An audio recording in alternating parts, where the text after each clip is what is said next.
آمد ماہ خدا ہے، آ گیا رمضان ہے، آمد ماہ خدا ہے، آ گیا رمضان ہے، نور کی برسات میں اب آ گیا رمضان ہے، برکات رمضان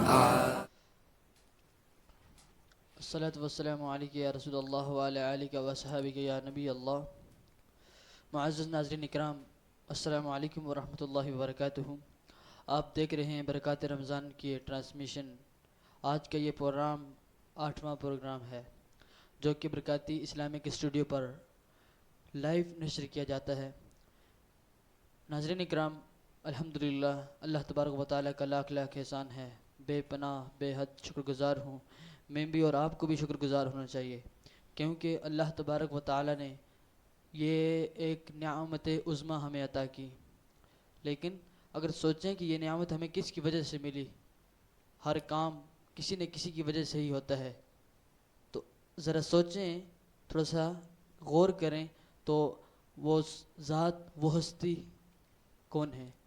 تو دیکھیں تو وہ خاتم النبیین ہمارے سردار سیدنا محمد مصطفیٰ صلی اللہ تعالیٰ علیہ وسلم ہیں، جن کے توسل سے، جن کی وجہ سے اس ماہ مبارکہ کو ہمیں عطا کیا گیا، اس ماہ مبارکہ ہمیں ملا، اور یہ وہ ماہ مقدسہ ہے، اللہ اکبر، کہ جس میں ہم ذوق اور شوق کے ساتھ عبادت کرتے ہیں، ذوق اور شوق کے ساتھ راہ خدا میں خرچ کرتے ہیں۔ اور اس ماہ مبارکہ میں اللہ اکبر، یہ وہ ماہ مقدسہ ہے کہ جس میں چھوٹی چھوٹے کاموں کا ثواب بڑے بڑے کاموں کے برابر دیا جاتا ہے۔ ناظرین اکرام، الحمدللہ آج کا یہ پروگرام، اس کا شیڈول اور اس میں جو سیگمنٹس ہوں گے وہی ہیں، لیکن جو لوگ، جو دوست، جو احباب، جو ہمارے مہمان ہیں وہ مختلف ہیں۔ ناظرین اکرام، آج کے اس پروگرام کا آغاز کرنے کے لیے جو تشریف لائے ہیں، بڑی خوبصورت آواز والے حافظ قرآن، اللہ اکبر، 30 پاروں کو اپنے سینوں میں بسا کر بیٹھے ہیں، اور الحمدللہ اس ماہ مقدسہ میں جن لوگوں نے 30 پاروں کو اپنے سینے میں بسایا ہے تو وہ لوگوں کو سناتے بھی ہیں، سبحان اللہ۔ ناظرین کرام، ان کا نام نامی اسم گرامی محترم جناب حافظ اسد اللہ قادری صاحب ہیں، ان کو میں خوش آمدید اور ویلکم کہوں گا، اس پروگرام میں تشریف لائے۔ اسی کے ساتھ ساتھ جو تعریف مصطفیٰ صلی اللہ تعالیٰ علیہ وسلم پیش کریں گے اور آپ تک اچھی پیارے آقا صلی اللہ تعالیٰ علیہ وسلم کی نعت رسول مقبول صلی اللہ تعالیٰ علیہ وسلم سے اس پروگرام کو پرنور بنائیں گے، وہ بھی حافظ ہیں، اللہ اکبر۔ اللہ کی کتاب، اور وہ کتاب جو خاتم النبیین پر نازل کی گئی، اور وہ کتاب جو اس ماہ مقدسہ میں نازل کی گئی، اس کو بھی اپنے سینے میں محفوظ کر بیٹھے ہیں۔ محترم جناب حافظ نبیل قادری صاحب بھی تشریف فرما ہیں، یہ تعریف مصطفیٰ صلی اللہ تعالیٰ علیہ وسلم سے اس پروگرام کو پرنور بنائیں گے۔ بغیر ٹائم لیتے ہوئے میں اس پروگرام کا آغاز کرنے کے لیے گزارش کروں گا حافظ اسد اللہ قادری صاحب سے کہ تعریف قرآن مجید فرقان حمید سے اس پروگرام کا آغاز فرمائیں۔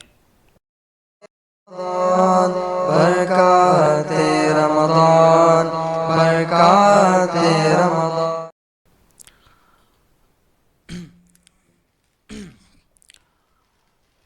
أعوذ بالله من الشيطان الرجيم،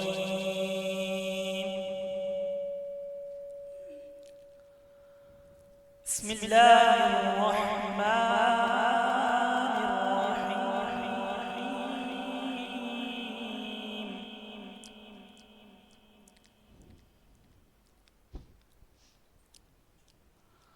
والتين والزيتون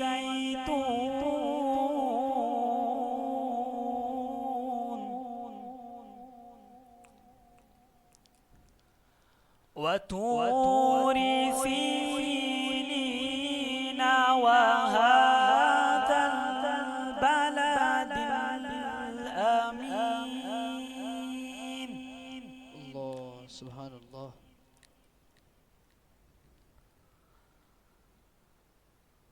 لقد خلقنا الإنسان في أحسن تقويم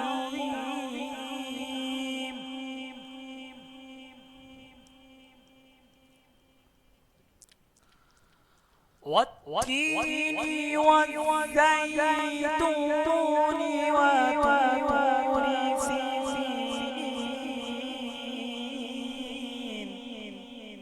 سبحان الله سبحان الله وطور سينين وهذا البلد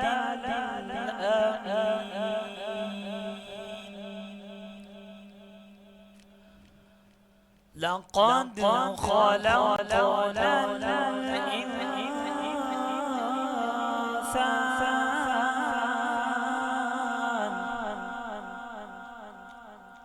سبحان الله سبحان الله لقد خلقنا الإنسان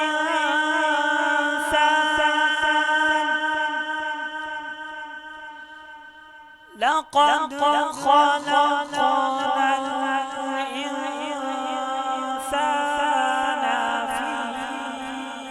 في أحسن تقويم سبحان الله سبحان الله ما شاء الله ثم رددناه أسفل سافلين ما شاء الله إلا الذين آمنوا وعملوا الصالحات فلهم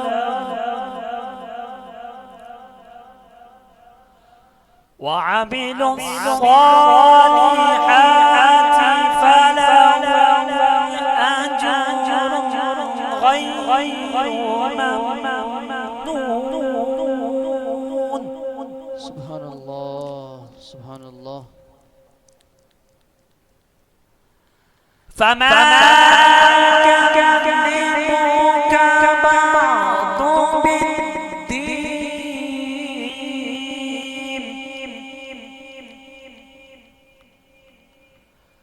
أليس الله بأحكم الحاكمين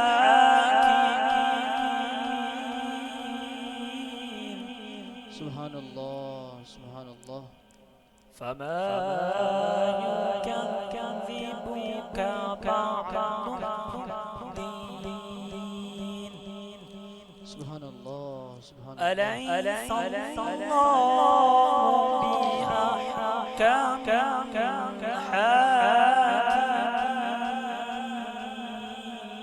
الحاكمين ما شاء الله صدق الله العظيم ماشاء اللہ سبحان اللہ بہت ہی پیارے انداز میں کلام رحمان سے اس پروگرام کا آغاز کر رہے تھے حافظ محمد اسد اللہ قادری صاحب. بہت بہت شکریہ قاری صاحب, آپ تشریف لائے. اس پروگرام کا آغاز اللہ رب العزت کی کتاب عیب سے کیا اور اللہ رب العزت کی کتاب کے اس حصے کو تلاوت کیا, اللہ اکبر, جس کے فضائل بے شمار اور بے پناہ ہیں. ناظرین کرام, انہی میں سے میں کچھ حصہ آپ کی سماعت نظر کرنے جا رہا ہوں. والتین والزیتون, تین کی قسم کھا کر اللہ رب العزت نے فرمایا, زیتون کی قسم کھا کر فرمایا. زیتون, انجیر اور زیتون کے بارے میں کثیر احادیث مبارکہ ہمیں ملتی ہیں, جن میں سے ایک حدیث مبارکہ آپ کی سماعت نظر کرنے جا رہا ہوں. حضرت ابو ذر غفاری رضی اللہ تعالی عنہ روایت کرتے ہیں کہ نبی مکرم نبی محتشم صلی اللہ تعالی علیہ وسلم نے ارشاد فرمایا, انجیر کھاؤ.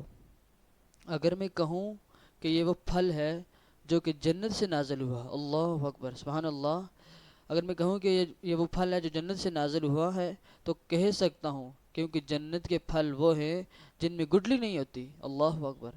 اور انجیر بھی وہی پھل ہے, اسے کھاؤ کیونکہ یہ بواسیر کو ختم کرتا اور گھٹنے جو ہوتے ہیں ان کے درد کو دور کرتا ہے. سبحان اللہ. بڑا ایک اچھا اس سے ہمیں ایک سبق اور ٹپ حاصل ہوتی ہے. وہ کیا کہ ان لوگوں کو جن کے گھٹنوں میں یعنی زانوں میں درد ہوتا ہے، تکلیف ہوتی ہے، اگر وہ اپنے اس درد کو دور کریں تو ضرور وہ انجیر کو، زیتون کو استعمال کریں، اور انشاءاللہ اللہ رب العزت اس پھل کے توسل اور اس کی وجہ سے اس درد کو سے نجات عطا فرمائے گا. ناظرین گران، اگلا سیگمنٹ جو ہے ہمارا تعریف مصطفیٰ صلی اللہ تعالی علیہ وسلم، یعنی نعت رسول مقبول صلی اللہ تعالی علیہ وسلم. اور ہمارے ساتھ موجود ہیں حافظ نبیل قادری صاحب. ان سے گزارش کروں گا کہ تعریف مصطفیٰ صلی اللہ تعالی علیہ وسلم کے پھول نچھاور فرما دیجیے. برکات رمضان، برکات رمضان. صلی اللہ علیہ یا رسول اللہ وسلم علیک یا حبیب اللہ صلی اللہ علیک یا رسول اللہ وسلم علیک یا حبیب اللہ. میں سچ محبت کروں میں ادا کیوں نہ فرض محبت کروں میں خدا کی خدائی جھکی جا رہی ہے. میں سجدہ کروں یا دل کو سنبھالوں محمد کی چاکر نظر آ رہی ہے. سبحان اللہ. فقیری کا مجھ میں نہیں ہے سلیقہ، نہ آتا ہے کچھ مانگنے کا طریقہ. سبحان اللہ. فقیری کا مجھ میں نہیں ہے سلیقہ، نہ آتا ہے کچھ مانگنے کا طریقہ. ادھر بھی نگاہ کرم کم دیوانے، ادھر بھی نگاہ کرم کم دیوانے. زمانے کی جھولی بھری جا رہی ہے. میں سجدہ کروں یا دل کو سنبھالوں محمد کی چاکر نظر آ رہی ہے. اسی بے خودی میں کہیں کھو نہ جاؤں، تڑپ کملی والے کی تڑپا رہی ہے. سبحان اللہ، سبحان اللہ، ماشاء اللہ. بہت ہی پیارے انداز میں، بہت ہی پیاری نعت رسول مقبول صلی اللہ تعالی علیہ وسلم پیش فرما رہے تھے اور سامعین آپ سماعت فرما رہے تھے. جی ہاں ناظرین اکرام، بہت ہی خوبصورت کلام تھا پیش کر رہے تھے، لیکن کلام اور تعریف مصطفیٰ صلی اللہ تعالی علیہ وسلم سننے میں بھی اسی شخص کو مزہ آئے گا جس کے دل میں عشق مصطفیٰ ہوگا. اللہ اکبر. دل میں عشق محمد نہیں ہے اگر کلمہ سننے سنانے کو کیا فائدہ. اللہ اکبر. ناظرین کرام، اگلے سیگمنٹ کی طرف جا رہا ہوں جو ہے اوراد و وظائف، آپ کی برکات رمضان مشکلات کا حل۔ اور آپ کو تو پہچانتے ہوں گے، ہمارے ساتھ قاری صاحب موجود ہیں، تو بغیر میں آج ان کا نام لیتے ہوئے ان سے گزارش کروں گا کہ آج کا بھی جو ناظرین کے لیے، سامعین کے لیے، ہمارے لیے جو وظیفہ روحانی علاج لے کر آئے ہیں وہ بھی آپ ارشاد فرمائیے۔ بسم اللہ الرحمن الرحیم۔ اچھا عاطف بھائی، روزانہ کی طرح آج بھی ہم روحانی علاج کے طور پر ہم آج حاضر ہوئے ہیں، روحانی علاج بتانے کے لیے، اور اس کے علاوہ جو لوگوں کی مشکلات ہوتی ہیں ان کو حل کرنے کے لیے حتی الامکان۔ تو آج کا ہمارا جو وظیفہ ہے، اگر ہمارے ناظرین چاہتے ہیں کہ ہمیں جو پریشانیاں ہیں یا ظالم کے ظلم سے خلاصی حاصل کرنا چاہتے ہیں، یا کوئی ان کے اوپر پہاڑ جتنا قرض ہے اللہ، اگر اس سے خلاصی حاصل کرنا چاہتے ہیں نا، تو اللہ تبارک و تعالیٰ کے صفاتی نام ہیں 4، سبحان اللہ، یا سبوح ہو، یا قدوس ہو، یا غفور ہو، اور یا ودود ہو۔ سبحان اللہ، یہ صبح اور شام پڑھنے ہیں 7 مرتبہ، اول و آخر درود پاک پڑھ کے یہ والے وظیفہ کریں تو انشاءاللہ العزیز قرض سے اور ظالم کے ظلم سے، اینی تھنگ، کوئی بھی چیز اگر آپ کو پریشانی ہے کسی معاملے میں بھی، آپ یہ پڑھ کے دم کر کیجئے گا، انشاءاللہ العزیز اللہ تبارک و تعالیٰ کے فضل و کرم سے ناظرین کے یا جو بھی سامعین میں سے جو ہمیں سن رہے ہیں کیمرے کے ذریعے اور جو یہاں موجود ہیں، تو انشاءاللہ بالکل، اللہ تعالیٰ کے فضل و کرم سے ان کی تمام تکالیف دور ہو جائیں گی۔ سبحان اللہ، سبحان اللہ۔ ناظرین کرام، آپ اوراد و وظائف کا سیگمنٹ الحمدللہ بہت ہی پیارا سیگمنٹ ہے جو ہم نے اپنے برکات رمضان ٹرانسمیشن میں شامل رکھا ہے، اور الحمدللہ یقیناً ہمیں اللہ اور اللہ کے حبیب پر یقین ہے کہ ضرور اگر آپ اس کو اپنائیں گے، اور آپ کی یہ کوشش ہے کہ ہمیں اللہ اور اللہ کے حبیب کا وہ کلام، وہ فرمان ملے جس کے ذریعے ہم اپنی پریشانیوں کو، اپنی مشکلات کو آسان کریں، تو انشاءاللہ العزیز آپ ضرور انہیں اپنائیں اور اپنی مشکلات اور پریشانیوں کو دور کریں۔ ناظرین کرام، رمضان المبارک کی کیا کہنے، رمضان المبارک کے کیا کیا لمحات، انسان جب دن پورا روزہ رکھتا ہے اور پورا دن قرآن مجید فرقان حمید کی تلاوت کرتا ہے، تو کیا ہی قرآن کی تلاوت اور کیا ہی قرآن کی چاشنی ہوتی ہے، اللہ اکبر۔ اور پھر شام کے وہ لمحات جب افطار کا وقت ہو جاتا ہے، افطاری سامنے ہوتی ہے، اور اللہ رب العزت کے حکم کے مطابق اس وقت کا انتظار کر رہا ہوتا ہے کہ جب افطار کا وقت ہوگا تو وہ کچھ چیز تناول فرمائے گا، اللہ اکبر۔ یہ بھی انسان کا کیا ہی وہ لمحہ اور کیا ہی وہ وقت ہے کہ جس میں وہ اللہ کا پابند ہے، اللہ اکبر۔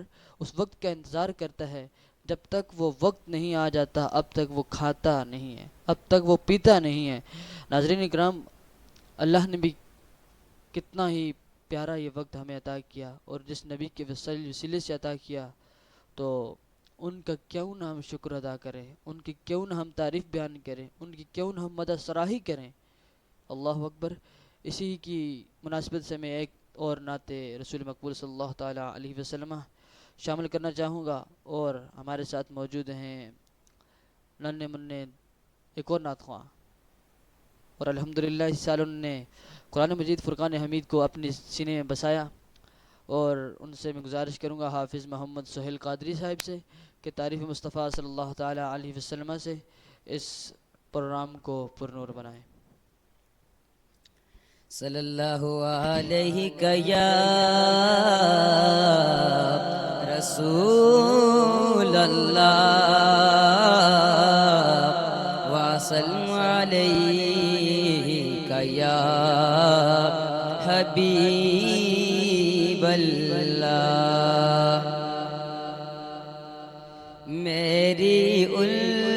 الفت مدینے سے یوں ہی نہیں، میرے آقا کا روضہ مدینے میں ہے، میری الفت مدینے سے یوں ہی نہیں، میرے آقا کا روضہ مدینے میں ہے، میں مدینے کی جانب نہ کیسے کھینچوں میرا دین اور دنیا مدینے میں ہے، عرش اعظم سج کی بڑی شان ہے، روضہ ہے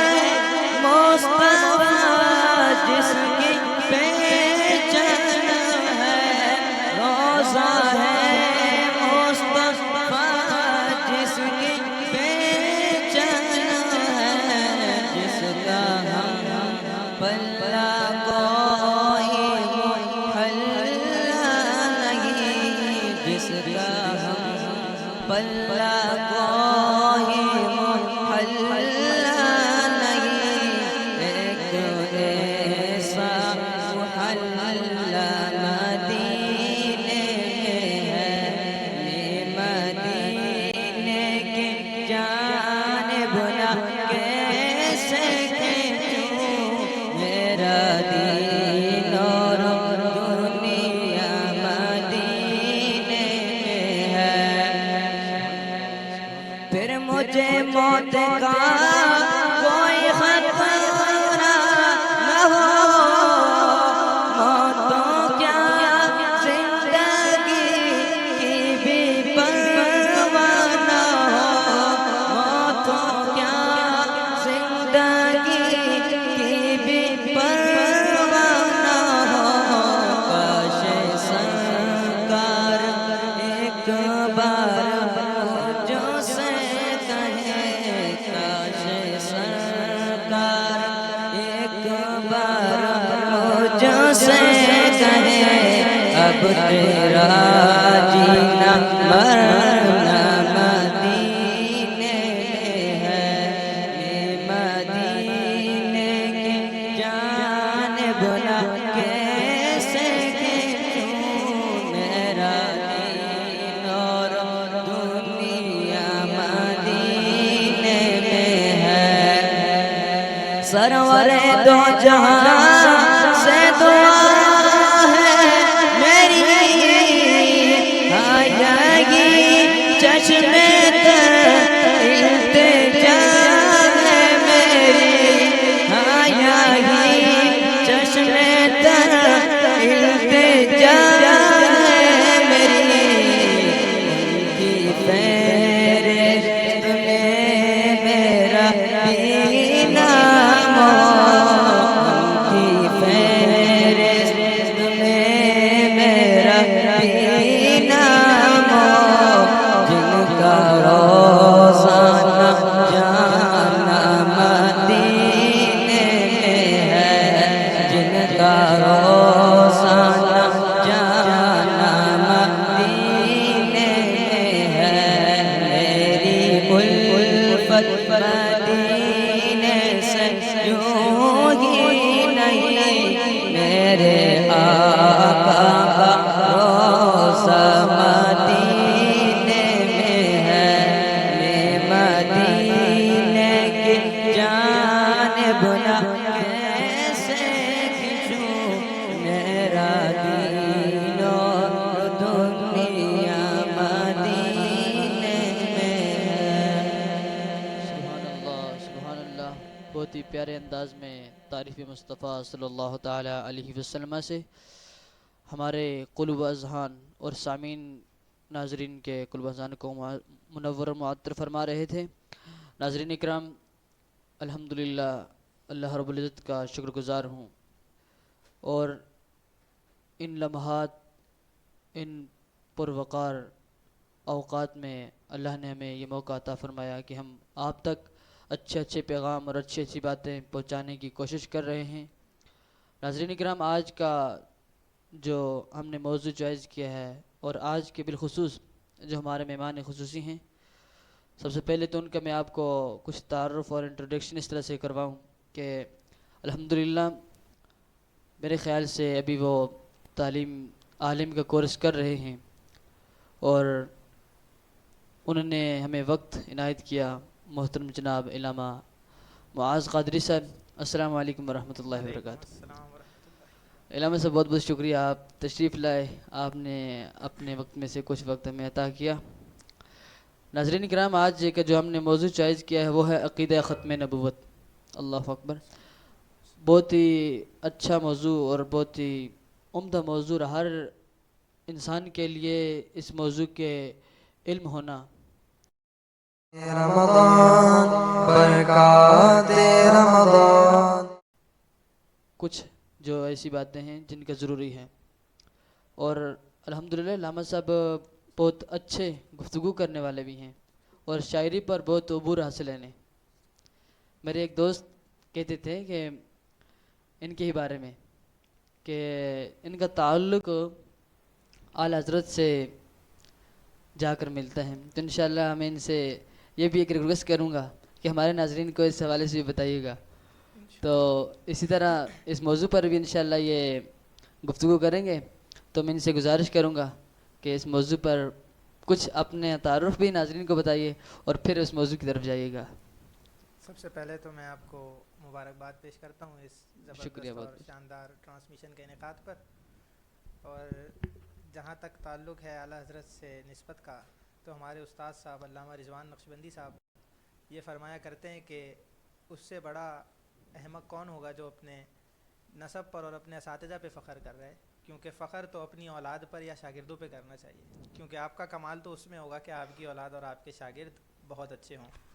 اگر آپ کے اساتذہ یا آپ کے آباء بہت قابل ہیں تو اس میں آپ کا تو کوئی نہ کمال ہوا، لیکن یہ اللہ کی نعمت ضرور ہے، اللہ کا احسان ہے، اور اللہ کی نعمت کا ذکر کرنا اور اس پر شکر ادا کرنا چاہیے۔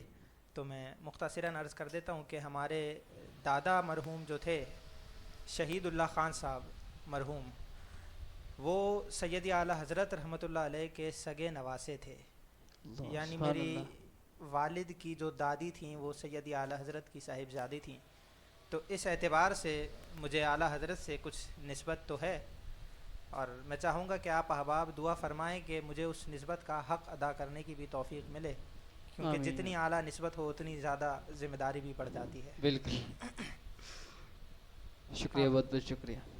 موضوع کی طرف آپ سے گزارش کروں گا کہ ہمارے ناظرین کے لیے بس عقیدہ ختم نبوت تو موضوع بڑا کمال ہے، انسان لکھنے بیٹھے یا سنانے بیٹھے تو اپنی زندگی کو ختم کر سکتا ہے، لیکن بالکل ایسے لکھ بھی نہیں سکتا اور بتا بھی نہیں سکے گا، لیکن حالات دن بدن آیا روز عقیدہ ختم نبوت پر کوئی نہ کوئی بولتا رہتا ہے، تو بس کچھ ایسے پیغام، کچھ ایسی باتیں ہم ہر تقریباً ایسا تو نہیں ہو سکے گا کہ تمام لوگ دیکھیں گے، اگر 1000 لوگ بھی دیکھیں گے، 1000 میں سے 100 لوگ بھی عمل کریں گے تو انشاءاللہ ہمارا بیڑا پار ہو جائے گا۔ انشاءاللہ۔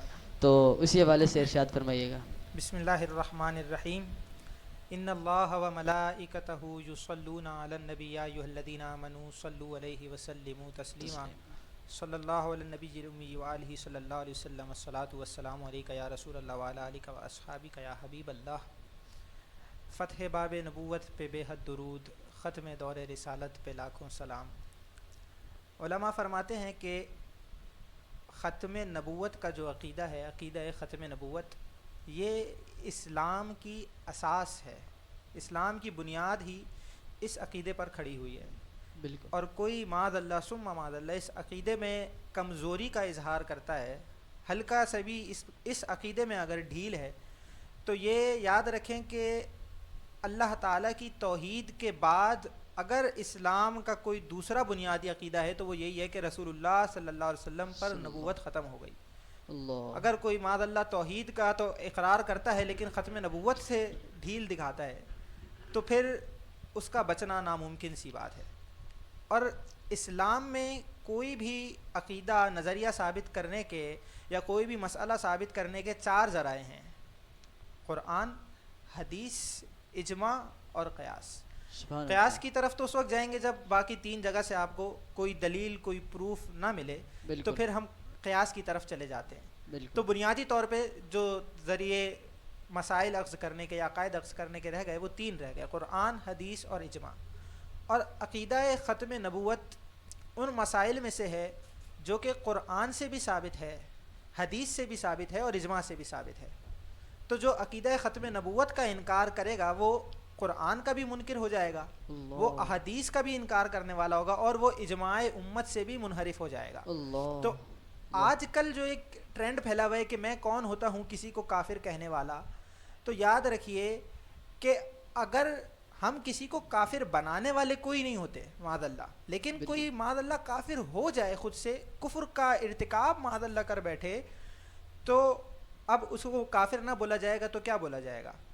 بالکل، تو اس حوالے سے ہمیں ایک چیز تو اس کا دھیان رکھنا ہے کہ اس عقیدے کی تعلیم اپنے بچوں کو بھرپور طریقے سے دینی ہے، اور اس بالکل، اعتبار سے دینی ہے کہ بیٹا کسی معاملے میں بھی ڈھیل ہو جائے برداشت ہے، لیکن اس عقیدے میں ڈھیل برداشت نہیں ہے۔ اس عقیدے میں بھرپور مضبوطی چاہیے، بالکل پختگی، تسلب چاہیے، ورنہ ایمان ضائع ہونے کا خدشہ ہے۔ دوسری چیز یہ کہ آج کل وقتاً فوقتاً جیسا کہ ہمارے عاطف صاحب نے فرمایا کہ کسی نہ کسی ذریعے سے ختم نبوت کے عقیدے پر لوگ ضرب لگانے کی کوشش کرتے رہتے ہیں۔ بہت سے نام ہیں، اب یہاں نام لینے بیٹھے ہیں تو ساری رات شاید اسی میں گزر جائے گی، جو ہر تھوڑے دنوں بعد نیا فتنہ چھوڑ دیتے ہیں، کوئی کچھ کہتا ہے، کوئی کچھ کہتا ہے۔ تو اس حوالے سے یاد رکھیے، ایک بنیادی سا میں بس مسئلہ عرض کر دیتا ہوں کہ لوگ یہ کہتے ہیں کہ ہمارا جو آج کل عقیدہ ختم نبوت کا جہاں بھی ذکر ہوتا ہے تو اس کا مقصد یہ ہوتا ہے کہ رد قادیانیت ہے۔ اگرچہ بنیادی طور پہ عقیدہ ختم نبوت ہی ہے، لیکن پاکستان میں اس عقیدے کے خلاف جتنی قادیانیوں نے بکواس کی ہے کسی اور نے نہیں کی۔ تو ظاہر ہے عقیدے کی جو ہم ڈیفینیشن بیان کریں گے یا اس عقیدے کو ہم جب مزید ڈیفائن کریں گے تو ان کا رد آٹومیٹکلی ہوگا، کیونکہ انہوں نے ہی تو اس عقیدے پہ ضربیں لگائی ہیں نا۔ ضربیں کیا لگائیں گے، ان کی کیا اوقات ضرب لگانے کی، انہوں نے کوشش ضرور کی ہے ایسا کرنے کی، تو ان کا رد ظاہر سی بات ہے ہوگا۔ تو لوگ کیا کرتے ہیں، یہ کہنے لگتے ہیں کہ بھائی آپ کو قادیانیوں سے کیا مسئلہ ہے، آپ نے ان کو آئین میں کافر قرار دلوا دیا، تو اب ان کے ساتھ رہیں ہنسی خوشی سے۔ ان کو تو اس سے بھی اعتراض ہے کہ یہ کیوں ہو گیا بھائی، آئین میں کیوں کافر قرار دے دیا گیا، تو ان کو تو اس سے بھی مسئلہ ہے، حالانکہ خود کہہ رہے ہیں اسلامی جمہوریہ پاکستان۔ بھائی جب اسلامی کہہ رہے ہیں تو مسلم کی تعریف تو کوئی طے ہوگی نا، بھائی مسلمان یہ ہے۔ بالکل، اب آپ اسلامی بھی کہہ رہے ہیں، مسلمان کی تعریف بھی ڈیفائن کر رہے ہیں، پھر جو اس تعریف پہ پورا نہیں اتر رہا کہہ رہے ہیں اسے کافر بھی نہ کہو۔ تو مسلمان کا ضد کوئی اور آپ بتا دیں، اچھا سا بھائی مسلمان کے ضد یہ ہے تو ہم وہ کہہ لیں گے۔ ہمارے ذہن میں، ہمارے علم میں تو کافر ہی ہے، جو مسلمان نہ ہو وہ کافر ہوتا ہے، تو ہم کافر بلا لیتے ہیں۔ بہرحال تو لوگ یہ کہتے ہیں کہ جہاں دوسرے غیر مسلموں کے ساتھ اس وطن عزیز میں رہا جا سکتا ہے وہاں قادیانیوں کے ساتھ بھی رہا جا سکتا ہے۔ بالکل، ہمیں کوئی حرج نہیں ہے، اس ملک میں رہا جا سکتا ہے قادیانیوں کے ساتھ، لیکن اس صورت میں جب وہ اپنے آپ کو کافر مان لیں، اپنے آپ کو ذمی مان لیں کہ ہاں ہم ذمی کافر ہیں، تو پھر جس طرح جو ایک عام ذمی کے حقوق ہیں وہ حقوق انہیں بھی مل جائیں گے بالکل، جو ایک ذمی کے حقوق ہیں۔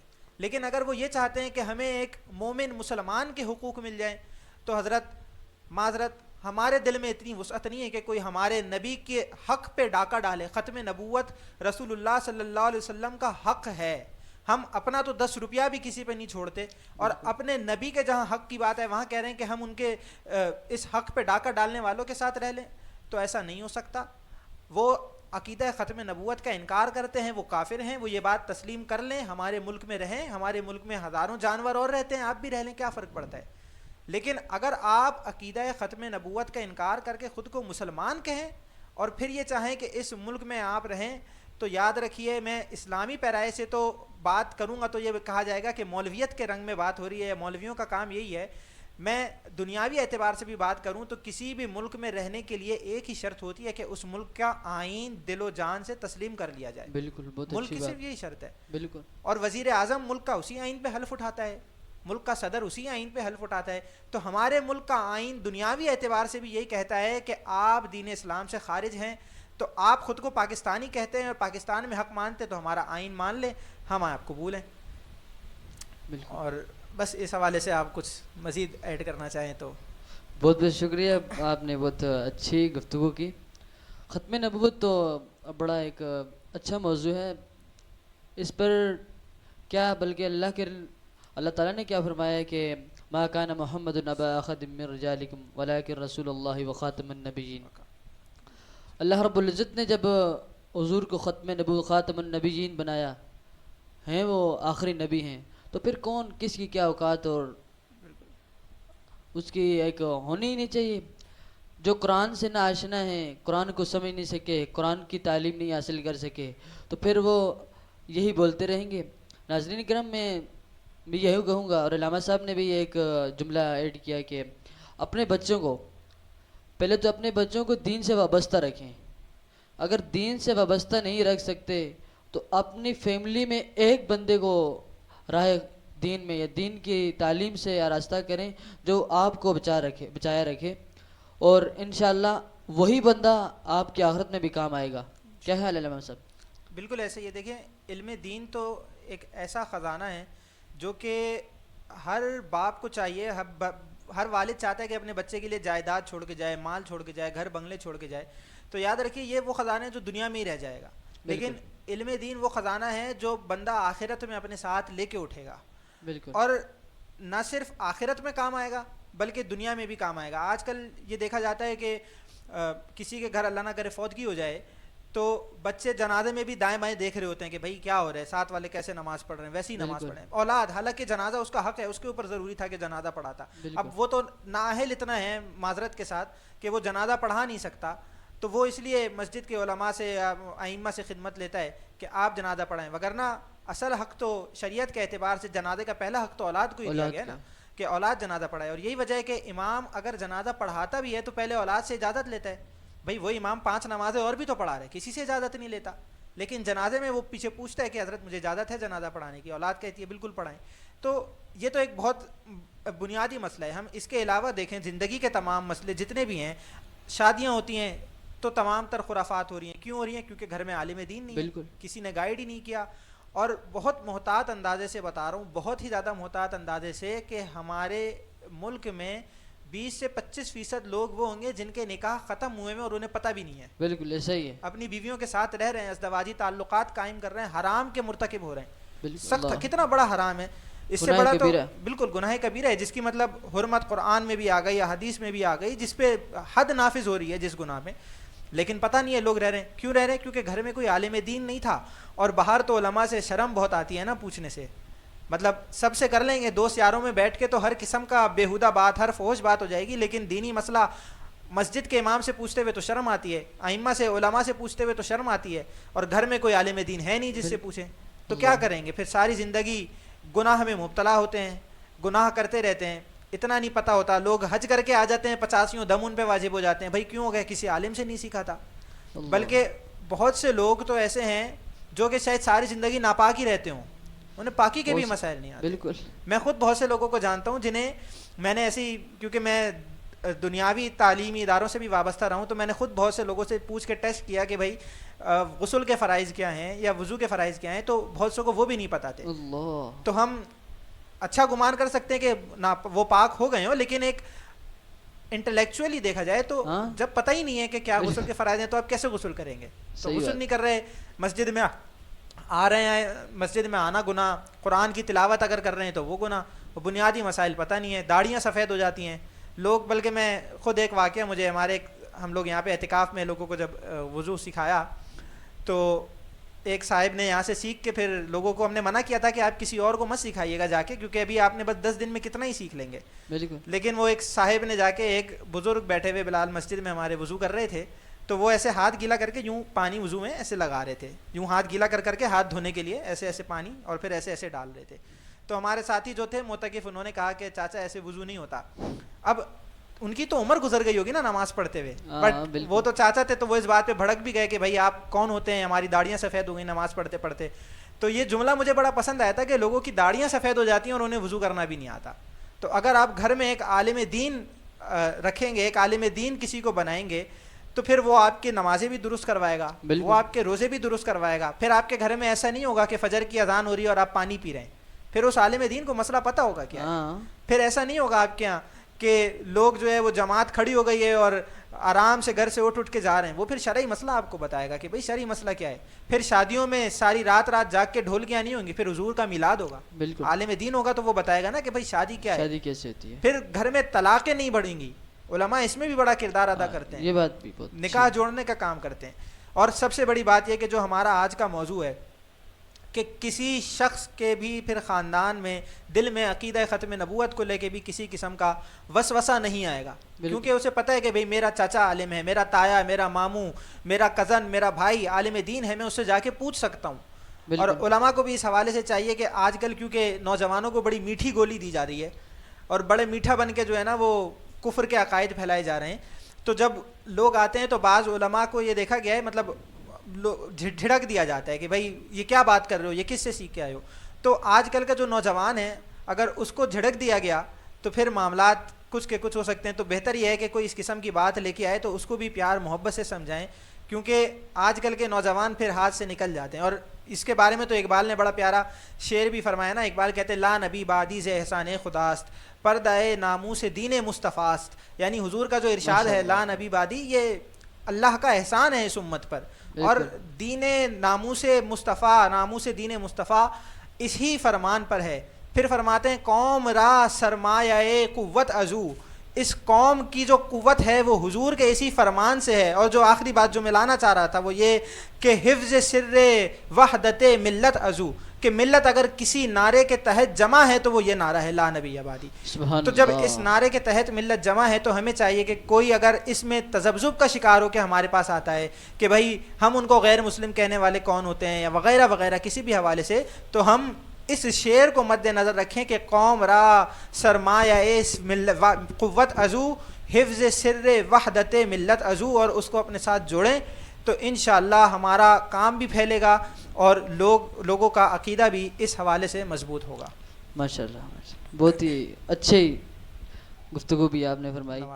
ناظرین اکرام آپ ضرور اس پر توجہ دیں اور انشاءاللہ ہم آپ تک ہر وہ کام ہر وہ بات پہنچانے کی یہی کوشش کر رہے ہیں جس میں آپ کا بھی بھلا ہو اور ہمارا بھی بھلا ہو. انشاءاللہ ملتے ہیں اگلے پروگرام میں. السلام علیکم ورحمۃ اللہ وبرکاتہ.